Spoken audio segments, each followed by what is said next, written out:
రెగ్యులర్గా అడిగే క్వశ్చన్ ఆ రెగ్యులర్గా అపోహ ఏంటంటే హెయిర్ ట్రాన్స్ప్లాంట్లో చాలా పెయిన్ ఉంటుంది అనేది question.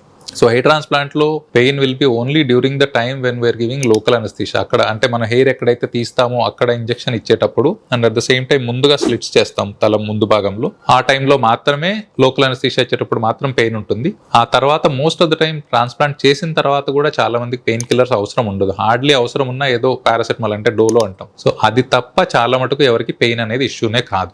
Second thing is hair ట్రాన్స్ప్లాంట్లో ఓన్లీ అబ్బాయిల్లో చేస్తారనేది. హెయిర్ ట్రాన్స్ప్లాంట్ ఈక్వల్గా కూడా అమ్మాయిల్లో అవసరం పడవచ్చు, బట్ దెన్ తక్కువ. అంటే ప్రాబ్లీ ఒక 10 మంది అబ్బాయిలకు చేస్తే ఒకళ్ళకో ఇద్దరికో అమ్మాయిలకు అవసరం పడవచ్చు. కానీ hair transplant also is common fairly in women, but then అది డిపెండ్స్ ఆన్ ఇండికేషన్. చాలా మంది ఓన్లీ హెయిర్ లాస్తో వస్తారు అమ్మాయిలు, సో వాళ్ళకి ట్రాన్స్ప్లాంట్స్ ఇమీడియట్గా అవసరం ఉండదు. హెయిర్ లాస్ ట్రీట్మెంట్స్ అన్ని అయిన తర్వాత ఒకవేళ కరెక్ట్ అవ్వకపోతే అమ్మాయిల్లో కూడా హెయిర్ ట్రాన్స్ప్లాంట్ చేసుకోవచ్చు.